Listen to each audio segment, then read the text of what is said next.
नमस्कार, मैं दीपक शर्मा और मेरे यूट्यूब मंच पर आपका स्वागत। दोस्तों, मोदी और शाह के लिए हरियाणा का चुनाव डू और डाई बैटल क्यों है, करो या मरो का युद्ध क्यों है।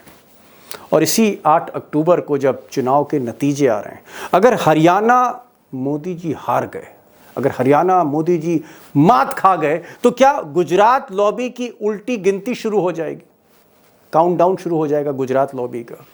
और क्या हरियाणा की हार बीजेपी की उत्तर भारत में नींव हिला सकती है, फाउंडेशन हिला सकती है, काउ बेल्ट में, हिंदी बेल्ट में। अब दोस्तों, सवाल यह है कि अगर हरियाणा मोदी जी के हाथ से निकला तो बीजेपी की नींव क्यों हिल जाएगी, फाउंडेशन क्यों हिल जाएगी।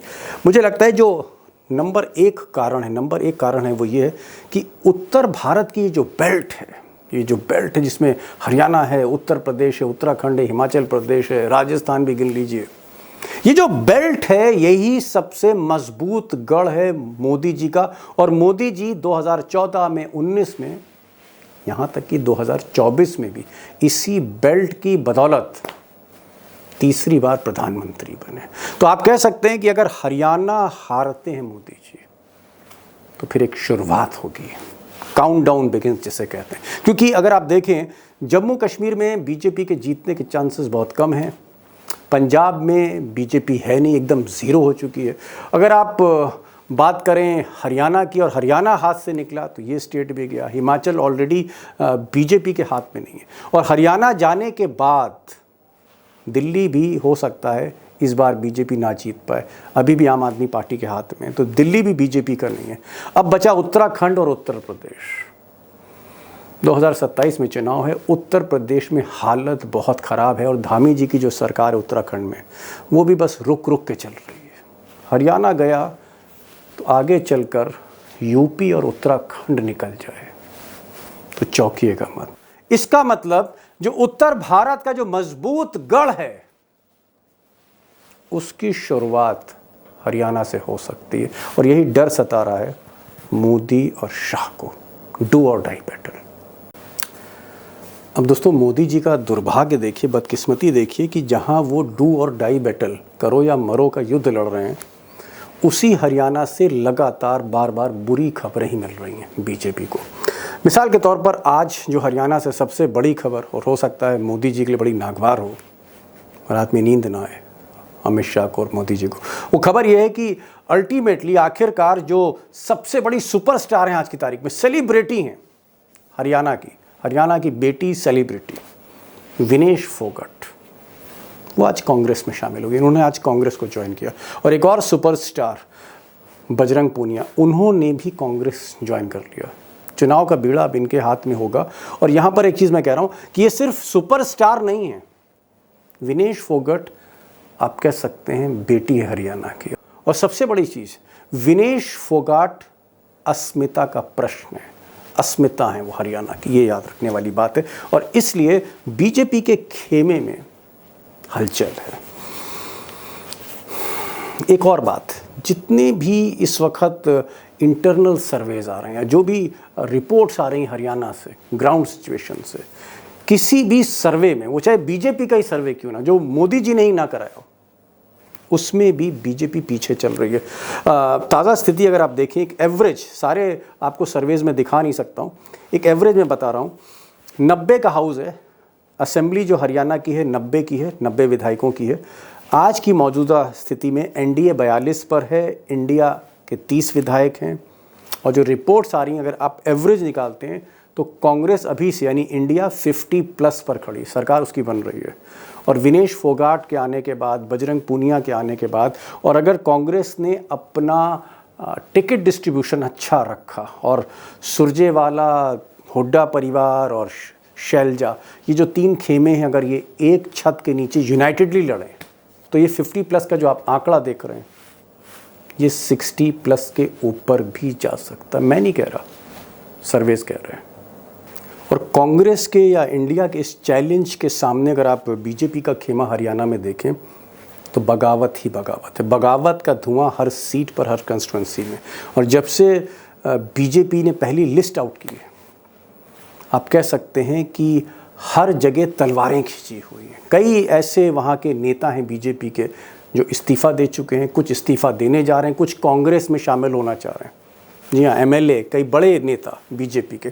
तो ये हालत एक तरह की आप कह सकते हैं, एक तरह की खलबली है वहाँ पर। और सबसे बड़ी बात, हरियाणा के जो सबसे ताकतवर नेता हैं आज की तारीख में, मोदी जी के दोस्त मनोहर लाल खट्टर साहब, 2 बार के सीएम और अब कैबिनेट मिनिस्टर, इनकी अमित शाह से नहीं बन रही। यानी मोदी जी के जो सबसे गहरे दोस्त हैं हरियाणा में, इनकी बात अमित शाह यानी मोदी जी के जो चाणक्य हैं उनसे नहीं हो रही। यानी मोदी जी का राइट हैंड मोदी जी के लेफ्ट हैंड से हाथ नहीं मिला रहा है। आगे मैं आपको क्या बताऊं। सबसे बड़ी बात, मोदी जी जो 2 महीने पहले चुनाव के मैदान में उतर जाते थे, वो सिंगापुर तो जा रहे हैं, ब्रुनेई तो जा रहे हैं, बाहर जा रहे हैं, विदेश में जा रहे हैं। दिल्ली के बगल में अपने घर से कुछ दूर हरियाणा नहीं जा रहे। ये हाल हैं बीजेपी के। और जो एक्सपर्ट्स हैं आज के, बहुत राज आपके सामने खोलने जा रहे हैं। अब दोस्तों, एक बार के लिए नीतीश कुमार को अलग कर देते हैं, एक बार के लिए नायडू बाबू को अलग कर देते हैं, जिनकी बैसाखियों पर मोदी जी चल रहे हैं। भले ही धीरे धीरे चल रहे हैं, लेकिन चल तो रहे हैं। इन दोनों किंग मेकर्स को आप अलग करते और हरियाणा पर ही फोकस करें। मैं जम्मू कश्मीर की बात नहीं कर रहा हूँ, सिर्फ हरियाणा की बात कर रहा हूँ। हरियाणा अगर हाथ से निकला तो क्या वाकई गुजरात लॉबी की उल्टी गिनती शुरू हो जाएगी, काउंटडाउन शुरू हो जाएगा? क्यों शुरू हो जाएगा? शुरुआत हरियाणा से क्यों हो जाएगी? मुझे लगता है एक बहुत बड़ा सवाल है, क्योंकि हरियाणा के बाद 8 अक्टूबर के बाद देश की जो राजनीतिक दिशा है वो बदल सकती है। 3 एक्सपर्ट्स हैं। रविंद्र सिंह हैं हमारे साथ, आज हरियाणा को समझते हैं और बरसों से आप कह सकते हैं फील्ड रिपोर्टिंग कर रहे हैं। हमारे साथ जगदीप सिंह सिंधु साहब हैं, 30 साल का तजुर्बा है और ठीक हरियाणा के बीचों बीच हिसार से वो लाइव होंगे। और उमाकांत लखेड़ा साहब को मैंने आज इसलिए बुलाया है क्योंकि 90 के दशक से वो हरियाणा को वॉच कर, उनके रडार पर है। ऐसा कोई बड़ा नेता नहीं हरियाणा में जिसको लखेड़ा साहब जानते ना हो, जिसका एक्सरे रिपोर्ट लखेड़ा साहब के पास ना हो। तो लखेड़ा साहब को भी सुनिएगा, इसलिए सुनिएगा क्योंकि जो मेरा मूल प्रश्न है वो यही है कि 8 अक्टूबर के बाद जो नतीजे आ रहे हैं, क्या ये देश की राजनीतिक दिशा को बदलने जा रहे हैं? रविंदर जी, हरियाणा को आप बहुत क्लोजली वॉच कर रहे हैं। आज विनेश फोगाट का और बजरंग पूनिया का कांग्रेस में शामिल होना, और उधर बीजेपी में जैसे बगावत का माहौल है, इस्तीफे पर इस्तीफे हो रहे हैं, खेमेबाजी है, तलवारबाजी चल रही है। अमित शाह सिचुएशन संभाल नहीं पा रहे हैं। बार बार अमित शाह हरियाणा जाने की कोशिश कर रहे हैं, सिचुएशन नहीं संभल रही। तो एक खेमे में आग है और एक खेमे में जोश है। आपको क्या लग रहा है, ये जो मुकाबला है, ये जो दंगल है हरियाणा का, ऐसा तो नहीं है कि मोदी शाह चित हो जाएंगे इस बार? बिल्कुल ठीक बात है सर। और जो बीजेपी के हालात हैं वो अप्रत्याशित हैं। पिछले 10 बरस में हम लोग सब पत्रकारिता में हैं, हमने इस तरह के हालात देखे नहीं है। और पहली बार ऐसा हो रहा है जब बीजेपी ने टिकटों का बंटवारा किया हो और इतना ज्यादा लेवल पर बगावत हुई। अखबारों में सुर्खियां हैं कि 29 जो विधानसभाएं हैं वहां पर बगावती तेवर लोगों ने इख्तियार किए हैं। लेकिन ये स्थिति केवल 29 में नहीं है, समझिए कि लगभग 50 विधानसभा सीटें ऐसी हैं जहां पर 50 विधानसभा में लोग वहां पर बिल्कुल 50 विधानसभा सीटें ऐसी हो सकती हैं जो आज बंटवारा किया गया है वहां पर। ये 67 में से बता रहा हूं सर मैं, अभी 23 सीटें बाकी हैं। तो ये स्थिति तब हो गई है हरियाणा में, क्योंकि बीजेपी ने जिस तरीके से यहाँ पर राज किया है, जिस तरीके से काम किया है, और उसके बाद जो बाहरी लोगों को लेके आ गए, जो पार्टी मिली, जिस पार्टी से जहां से जो मिला उसको लेके आ गए। एक दिन पहले आया उसको टिकट दे दिया, 1 महीने पहले आया उसको टिकट दे दिया। जो बीजेपी के बरसों बरस से यहाँ पर, देखिए बीजेपी के लिए माकूल परिस्थितियां कभी रही नहीं हरियाणा में। 10 साल से सरकार जरूर है, लेकिन जो लोग यहाँ पर विषम परिस्थितियों में भी बीजेपी के लिए काम करते रहे, उन कार्यकर्ताओं को लगातार इग्नोर किया गया। सर ऐसा है, बता भी दीजिए ना। आप कह रहे हैं कि साहब 4 जून के बाद हरियाणा नहीं गए, वहां पर चुनाव चरम पर है, बड़ा डिसाइसिव चुनाव है और मोदी जी नहीं जा रहे। मोदी जी के पास ब्रुनेई जाने की फुर्सत है, सिंगापुर जाने की फुर्सत है, लेकिन बगल में दिल्ली से सटे हरियाणा में क्यों नहीं जा रहे? एक लाइन में तो जवाब दे दीजिए, कारण क्या है? कारण है डिमोरलाइज हो गए हैं सर। बीजेपी प्रधानमंत्री जो है वो ही हैज बीन कंप्लीटली एक्सपोज्ड। और जिस तरह से 240 सीटें आई हैं, कम सीट जो आई हैं बीजेपी की, प्रधानमंत्री अभी तक उसको डाइजेस्ट नहीं कर पा रहे हैं। तो अब वही परिस्थितियां हैं। हरियाणा में भी प्रधानमंत्री एक बार भी नहीं आए, यहाँ पर राजनाथ सिंह एक बार भी नहीं आए, नितिन गडकरी ने एक भी दौरा नहीं किया, और अमित शाह 2 बार जरूर आए हैं, लेकिन जब तीसरी बार आना था तो उन्होंने वहां आने से मना कर दिया और अपनी रैली जो थी उसको कैंसिल करवा दिया। तो इस तरह के हालात फिलहाल जी समझ गया। आप कह रहे हैं कि हरियाणा, आपकी बात एकदम सही है। आप कह रहे हैं कि हरियाणा जहां पर इतना निर्णायक चुनाव है, दिल्ली से सटा हुआ है, पहले मोदी जी 2 महीने पहले, चुनाव से पहले मोदी जी कैंपेन शुरू कर देते थे, लेकिन अब तो चुनाव अनाउंस हो चुका है, वोटिंग होने के लिए मुश्किल से 3 हफ्ते बचे होंगे, और मोदी जी ने अभी तक हरियाणा का रुख नहीं किया है। राजनाथ सिंह नहीं गए, गडकरी नहीं गए, अमित शाह जा रहे थे पिछली बार जींद में रैली करने, लेकिन उनको रैली कैंसिल करनी पड़ गई। लेकिन आऊंगा मैं इस सवाल पर आऊंगा, लखेड़ा साहब से पूछूंगा कि प्रधानमंत्री हरियाणा जाने से क्यों डर रहे हैं। लेकिन एक सवाल जरा मैं सिंधु साहब से पूछूं। सिंधु साहब, विनेश फोगाट और बजरंग पूनिया के आने के बाद हरियाणा का चुनावी अखाड़ा क्या कह रहा है?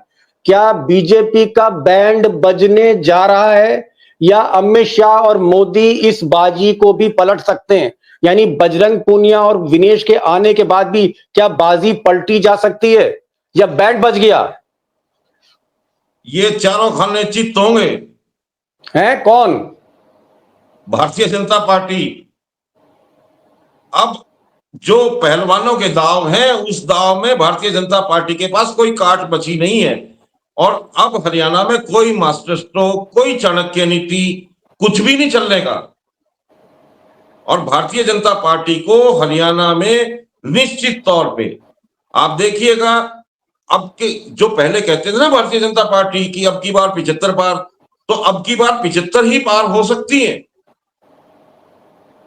और शायद भारतीय जनता पार्टी को बड़ा अचंभा होगा कि ये 75 पार शायद उसने किसके लिए कहा था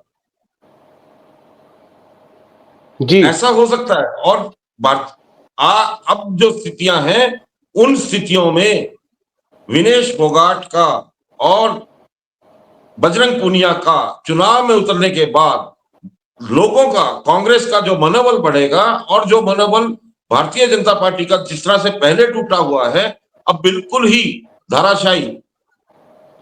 जी लखेड़ा साहब, आखिर क्या वजह है हरियाणा में चुनाव चरम पर है? हरियाणा में चुनाव चरम पर है, और मोदी जी सिंगापुर जा रहे हैं, मोदी जी ब्रुनेई जा रहे हैं, मोदी जी हरियाणा आने की फुर्सत नहीं है। हरियाणा आना नहीं चाहते, हरियाणा से डर लग रहा है, डिमोरलाइज हैं, मोदी जी में कॉन्फिडेंस नहीं है। क्या वजह है कि मोदी जी इस बार हरियाणा अभी तक नहीं पहुंचे? वजह तो हरियाणा के बच्चे बच्चे को पता है। ये पता है कि मनोहर लाल खट्टर, जो मोदी जी के right hand man, Modi ji के एजेंट, मोदी जी के प्रतिनिधि के तौर पर पिछले 10 साल से हरियाणा की राजनीति कर रहे थे। वहां मुख्यमंत्री थोपे गए थे कि ये मोदी जी के खास हैं और इनसे जो पंगा लेगा उसको उससे मोदी जी निपट लेंगे। तो ये जो माहौल था, ये जो डर का माहौल था, ये डर के माहौल से आज हरियाणा की भारतीय जनता पार्टी मुक्त हो गई है, पूरी तरह आजाद हो गई है। और इसलिए गली गली में शोर हो रहा है, गली गली में बगावत हो रही है, बगावत के झंडे बुलंद हैं। और पार्टी नाम की मुझे को कोई यमुनानगर से एक सज्जन आए थे, मुझे 10 दिन पहले मिले थे, वो कह रहे थे नाम ले रहा है कोई बीजेपी का, तो लोग मारने के लिए दौड़ रहे हैं। जिस राज्य में मोदी के नाम पर 10 साल पहले 2019 में वोट पड़ते थे, वहां मोदी जी नहीं जा रहे हैं। इसका मतलब मोदी जी सबसे ज्यादा चतुर हैं इन मामलों में कि कहां श्रेय लिया जाता है। कोई डिमांड ही नहीं है। जैसे हमने कल बताया कि महाराष्ट्र में कोई डिमांड नहीं है, हरियाणा में उनको रिपोर्ट मिल गई, 3 रिपोर्ट मिल गई पिछले 3 महीने में कि हरियाणा नेस्तनाबूद है, हरियाणा हाथ से चला गया है। एक औपचारिकता का इलेक्शन होने वाला है, उस इलेक्शन में आप पार्टिसिपेट कीजिए नहीं कीजिए कोई नहीं है। तो ये रिपोर्ट पहुंच गई है। इसलिए जो चाणक्य हैं और चाणक्य के गुरु हैं, ये दोनों गायब है हरियाणा से। और किसी भी बड़ी योजना का हरियाणा में उद्घाटन नहीं किया गया है। रविंदर जी, जिस तरह से आप तीनों से मेरी बातचीत हो रही है, तीनों ही आप लोग एक्सपर्ट हैं, बड़े एक्सपीरियंस जर्नलिस्ट हैं, आपकी बातों का निष्कर्ष ये निकलता है, जिस कंक्लूजन में मैं पहुंच रहा हूं, कि बीजेपी की हालत वाकई बहुत पतली हरियाणा में है। आखिर ऐसा क्या हो गया कि मोदी जी हरियाणा नहीं जा रहे? अमित शाह जो है वो रैली अनाउंस होती है और रैली होने के बाद वापस आ जाते हैं, जाते नहीं है। अमित शाह को क्या हो गया है? आखिर ये जो जींद की रैली थी, अमित शाह को जाना था, नाम का ऐलान हो गया, अमित शाह की तबीयत भी ठीक थी, अमित शाह कोई जापान भी नहीं गए थे, दिल्ली में ही थे, उसके बाद उस रैली में क्यों नहीं गए? क्या कारण था कि अमित शाह ने कदम वापस खींच लिए? ऐसा तो अमित शाह ने कभी नहीं किया है। बिल्कुल ठीक बात है, ऐसा अमित शाह ने कभी नहीं किया, और अमित शाह ने आज तक उस सरकार का कभी हिस्सा भी नहीं बने जो सरकार इतनी कमजोर रही हो, जो बिना मेजोरिटी की सरकार हो, और जिस सरकार को दो दो बैसाखियों की जरूरत हो।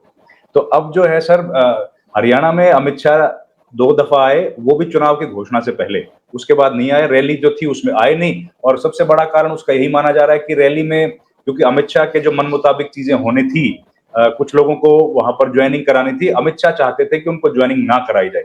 देखिए, पार्टी के भीतर अमित शाह को भी डिफाई करने अब लगे हैं मनोहर लाल खट्टर, लोग और कहा जा इग्नोर रहा कर रहे हैं।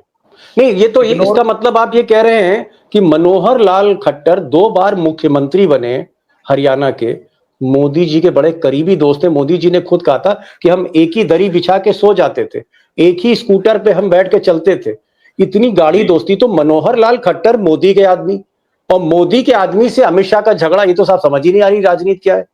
खट्टर साहब अमित शाह को कन्फ्रंट कर रहे हैं। आखिर ऐसा क्या है? अमित शाह क्या बहुत कमजोर हो गए, या खट्टर बहुत ताकतवर हो गए, या दोनों ही फ्रस्ट्रेटेड हैं? देखिए साहब, दोनों जो है वो एक दूसरे से अपनी अपनी ताकत को लेकर, अपने अपने हिस्से को लेकर लड़ाई है। और अमित शाह का कहना था कि जो जेजेपी से लोग आने वाले हैं उनको पार्टी में ज्वाइन ना कराया जाए, और मनोहर लाल खट्टर का कहना था कि ये लोग जिताऊ उम्मीदवार हैं, इन लोगों को पार्टी में ज्वाइन करवाना चाहिए। और इस वजह से दोनों के बीच विवाद पैदा हुआ, और जिसके चलते अमित शाह उस रैली का हिस्सा नहीं बने, एक बात। और उसके बाद उनको पार्टी में ज्वाइन करवाया गया और उनको टिकट भी दिलवाई गई। ये भी देख लीजिए, उन सब लोगों को टिकट भी मिल गई है जिन्होंने पार्टी ज्वाइन की थी, जिसमें अनूप धानक थे, जिसमें राम कुमार गौतम थे, और इन सबको पार्टी ने टिकट भी दे दी है।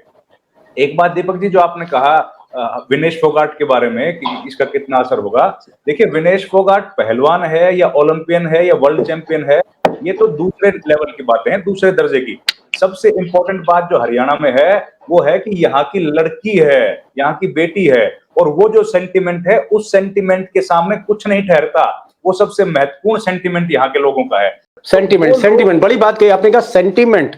आप तो पूरा हरियाणा देख रहे हैं सिंधु साहब, कभी आप हिसार में होते हैं, कभी आप अंबाला में होते हैं, कभी आप पानीपत में होते हैं, कभी आप सोनीपत में होते हैं।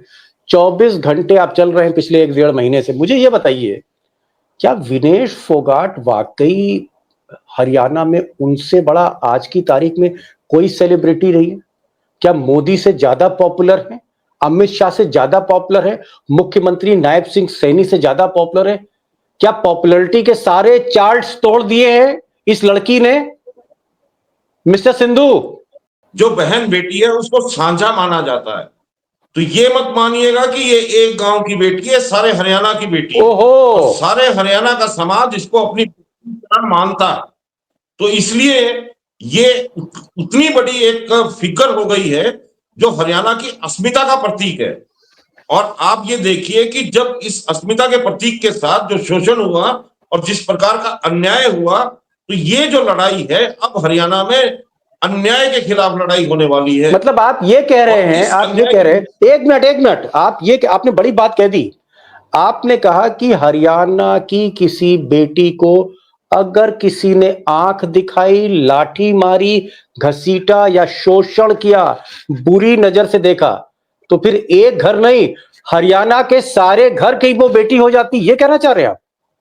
जी, हरियाणा का समाज हरियाणा जी, हरियाणा का समाज ऐसा है जो बेटी और बहन को साझा मानता है और उसकी अस्मिता की रक्षा के लिए सारा समाज एकजुट होता है। तो माय गॉड कि तो आपने मतलब एक ऐसी बात कर दी। लखेड़ा साहब, ये भाई ये दोनों लोग क्या बता रहे हैं? दोनों हरियाणवी कह रहे हैं कि भाई अगर हमारी किसी भी लड़की को अगर आपने छेड़ा तो फिर हरियाणा एक हो जाएगा। ये कौन सा दंगल होने जा रहा है? Vinesh Phogat versus BJP, Vinesh Phogat versus mister Modi, ये कौन सा दंगल है लखेड़ा साहब? ये दंगल हरियाणा से और उत्तर भारत से कांग्रेस की बढ़त, विपक्ष की बढ़त और भारतीय जनता पार्टी की नाव डूबने का दंगल है। इसकी शुरुआत उत्तर प्रदेश में हो गई है, जहां 80 सीटें थी, वहां भारतीय जनता पार्टी सिकुड़ करके 33 और 10-12 सीटों पर धांधली करके, ये मेरा आरोप नहीं है, ये रिपोर्ट्स बता रही है, इंडिपेंडेंट रिपोर्ट्स, आंकड़े हैं ये, कि किस तरह से 33 सीटें जो जीते हैं उनमें भी धांधली हुई। अब आप पंजाब जाइए, बगल में पंजाब में तो नस्ताबूद हो गए, एक सीट भी नहीं मिली।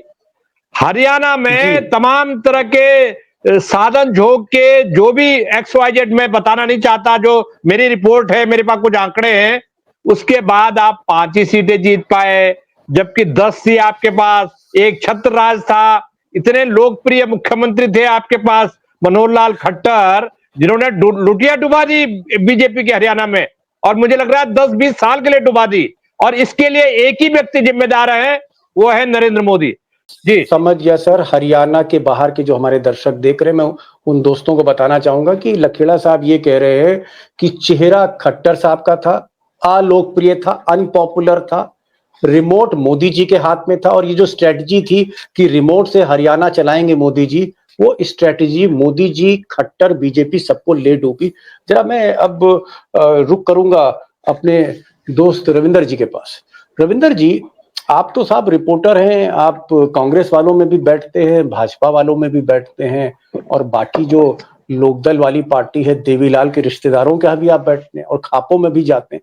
मुझे ये बताइए, बंद कमरे में जब आप बीजेपी के किसी नेता से, मंत्री के साथ आप चाय पीते हैं, कि जो मंत्री हैं इस वक्त सरकार में मंत्री हैं, उनके साथ जब आप बैठते हैं, मंत्री लोग क्या कह रहे हैं ऑफ द रिकॉर्ड? बंद कमरे में आपसे क्या बातें कर रहे हैं, क्या बता रहे हैं वो? मंत्री लोग ये कह रहे हैं सर कि झोला उठाने का समय आ गया, अब जीतने की गुंजाइश बची नहीं है, क्योंकि जहां जाते हैं वहां से नेगेटिव फीडबैक मिल रहा है।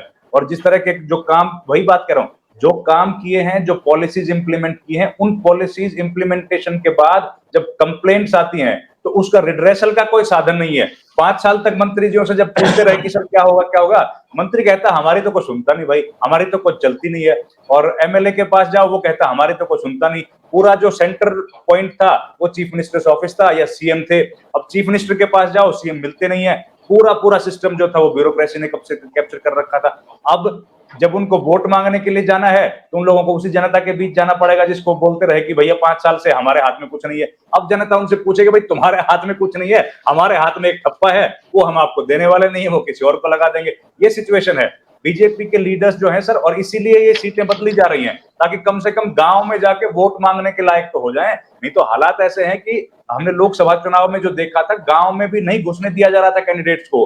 बड़ी बड़ी जो मुख्य मनोहर लाल खट्टर, रणजीत सिंह चौटाला, ये लोग कितने 20-20 गाड़ियों के पुलिस के काफिले में जाते थे वोट मांगने के लिए। इस बार हालत इलेक्शंस की और भी ज्यादा बिल्कुल माइक्रो हो गया है, छोटा इलेक्शन हो गया है। ऐसी स्थिति में किस तरीके से बीजेपी के उम्मीदवार वोट मांगने के लिए जाएंगे और लोगों के सवालों के जवाब देंगे?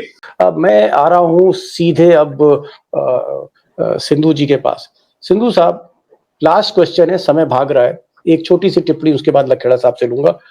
आप तो ज्योतिष की तरह बताते हैं, मैं पहला पत्रकार देखता हूं, आप कहते हैं साहब इतनी सीट आएगी, इतनी सीट आएगी, और सीटें आपकी सच हो जाती है। आपने कहा 240 सीटें आएंगी बीजेपी की। मुझे लगा पता नहीं ज्योतिष की आत्मा आप में आ गई है, उतना ही। आपने कहा साहब 10 में 5 सीटें गई हरियाणा में, बीजेपी की 5 सीटें चली गई। ये बताइए अब की क्या होने वाला है पत्रकार महोदय, अब की क्या होने जा रहा है? कितनी सीटें मिल रही है बीजेपी को? 30-35 सीटें मिल रही है मोदी जी को 90 में। दीपक जी, अब जो अब की जो स्थिति है विनेश फोगाट के आने के बाद और जिस तरह का यह माहौल बनता दिख रहा है और जहां इनके पास जवाब नहीं होंगे, तो मुझे यह लगता है कि अगर बीजेपी दहाई के आंकड़े में भी आ जाए तो भी गनीमत है। मतलब 10 सीट नहीं मिलेगी आप कह रहे हैं? मुझे ऐसा लगता है। चलिए साहब, ये तो बड़ी बात कह दी, पता नहीं मोदी शाह देख लेंगे तो गश ना आ जाए उनकी आपकी बात सुन के। Last question mister Lakhera, last question, और माय लास्ट क्वेश्चन इज कि अगर हरियाणा हाथ से निकलता है, क्योंकि मैं भरोसा कर रहा हूं रविंदर जी पे, मैं भरोसा कर रहा हूं सिंधु जी पे, मैं भरोसा कर रहा हूं आप पर, और आपका जो फीडबैक और जो चीज निकलता नहीं है, निकल चुका है। चलिए मैं उसको निकल चुका है हाथ से। मैं निकल चुका तो नहीं बोल पाऊंगा, लेकिन अगर लखेड़ा साहब निकल रहा है, अगर हरियाणा हाथ से जा रहा है, तो ये क्या मैसेज क्या है उत्तर भारत में, बीजेपी को क्या मैसेज देगा अगर हरियाणा हाथ से निकल जाता है? देखिए, मैं साउथ में भी मैंने केरला में रिपोर्टिंग की, तमिलनाडु में, कर्नाटका में, इन राज्यों में मैंने रिपोर्टिंग की, और ऐसे दौर में रिपोर्टिंग की जब भारतीय जनता पार्टी को उत्तर भारत के, वो नॉर्थ इंडियन की पार्टी कहा जाता था, काउ बेल्ट जिसको कहते हैं। आज हालत यह है कि जहां काउ बेल्ट में उसका जन्म हुआ, पश्चिमी उत्तर प्रदेश में, देखिए जाट पॉलिटिक्स का बहुत बड़ा रोल है हरियाणा में, पश्चिमी उत्तर प्रदेश में, पंजाब में, राजस्थान में। और ये जो जाट है ये 99% ये किसान है, इन्हीं के लड़के फौज में है, इन्हीं के लड़के सेना में है, पैरामिलिट्री में है। और आज हालत यह है कि बेरोजगारी, एक एक घर में हरियाणा में 5-5, 6-6 बेरोजगार पड़े हुए, और पूरे देश में तो आर्थिक मुद्दे और महंगाई, भ्रष्टाचार, यूथ में इतना गुस्सा है हरियाणा में। मैं कई यूथ से मैंने बात की, कह रहा साहब इस बार तो जीतने नहीं देंगे, कह रहे थे कि एक सीट नहीं जीतने देंगे। मैंने कहा यार ऐसा कैसे हो सकता है, कह रहा आप इलेक्शन का इंतजार कीजिए। तो इस तरह का जो गुस्सा है, ऐसा लगता है कि 10 साल में इन्होंने भ्रष्टाचार और दूसरे जो महिलाओं को न्याय दिलाने वाले मुद्दे, विनेश के साथ जो हुआ, और विनेश के साथ इतना ही नहीं हुआ, जो सबसे बड़ा उत्तर भारत में किसानों में, नौजवानों में जो अंडर करंट है कि विनेश के साथ ओलंपिक में क्या हुआ, क्यों उसके साथ नाइंसाफी हुई, ये नाइंसाफी कराने वाले और करने वाले किरदार कौन थे, किसने नाइंसाफी कराई, क्यों उसको गोल्ड मेडल नहीं मिला। तो ये जो मुद्दे रोती हुई वो आई, एयरपोर्ट पर उतरी और जुलूस निकाला, 14 घंटे में उसका गांव जुलूस निकला बाय रोड। तो ये बताइए कि ये जो गुस्सा लोग इंतजार कर रहे हैं हरियाणा में, और उत्तर भारत में पश्चिमी उत्तर प्रदेश तो लगा हुआ हरियाणा से, पश्चिमी उत्तर प्रदेश जहां मैंने जर्नलिज्म की शुरुआत की, पूरा शामली, कैराना, मुजफ्फरनगर, सहारनपुर, बुलंदशहर, ये जो गाजियाबाद, ये जो पूरी बेल्ट है जो जगाधरी और यमुनानगर से लगा हुआ है, यहां तो लोग इंतजार में बैठे हुए। 2027 में यहां भी चुनाव है, उल्टी गिनती शुरू हो गई है। हिमाचल, हरियाणा, जम्मू कश्मीर में चुनाव है, हिमाचल जा चुका है आपके हाथ से, वहां कांग्रेस की गवर्नमेंट है। तो ये जो मिलकर के राजस्थान में क्या हुआ, आपकी दुर्गति, क्या हालत है राजस्थान में आज कांग्रेस की। आप कह रहे हैं कि अगर 8 अक्टूबर के नतीजे मोदी जी के पक्ष में नहीं आते हैं, तो ये जो हरियाणा से लहर, उत्तर भारत की जो लहर उठी है, पश्चिमी उत्तर प्रदेश में इंपैक्ट होगा, उत्तर प्रदेश में इंपैक्ट होगा, इसका दिल्ली में इंपैक्ट होगा जहां चुनाव अगले साल है, और उसके बाद यूपी में चुनाव है, उत्तराखंड में चुनाव है। कहने का मतलब लखेड़ा साहब का यह है कि ये जो एक किला ढहरा है, पहली बड़ी दरार उत्तर भारत के किले में हरियाणा से पड़ सकती है, और अगर हरियाणा से ये दरार गहराती है तो उत्तर प्रदेश, उत्तराखंड, दिल्ली में भी बीजेपी के लिए खबर अच्छी नहीं है। और कुल मिलाकर जो आज मैं निष्कर्ष पर पहुंचा हूं वो ये पहुंचा हूं कि हरियाणा में जहां ML खट्टर, मनोहर लाल खट्टर, एक अनपॉपुलर चीफ मिनिस्टर थे जिसको रिमोट से मोदी जी चला रहे थे कहीं ना कहीं, वो एक बड़ी गलती थी मोदी जी की। उसके बाद एंटी इनकम्बेंसी, फिर भ्रष्टाचार, फिर किसानों को नाराज करना, जाट को नाराज करना, दलितों को नाराज करना, और अल्टीमेटली जो आखिरी कील आप कह सकते हैं हार के ताबूत पे, वो विनेश फोगाट के साथ जो कुछ हुआ, एक माफिया के साथ बीजेपी चली गई और एक बिटिया को छोड़ दिया। कुल मिलाकर विनेश फोगाट और बजरंग पूनिया जिस तरह से आज कांग्रेस में शामिल हुए हैं, पहले से जो हरियाणा के चुनाव में आग लगी थी उसमें घी डाल दी, कढ़ाई भर घी डाल दिया है राहुल गांधी ने। क्या होगा ये तो 8 अक्टूबर को पता लगेगा। रविंदर जी आप आए, लखेड़ा साहब आप आए, और सिद्धू साहब बहुत पर बढ़िया। खुलकर बातचीत हुई, हरियाणवी स्टाइल में बातचीत हुई। बहुत बहुत शुक्रिया। कैमरे पर ऐसी बातें आजकल मोदी के दौर में, गोदी मीडिया के दौर में सुनाई नहीं पड़ती, इसलिए मैं आपको सैल्यूट करूंगा। Thank you so much on behalf of my friends.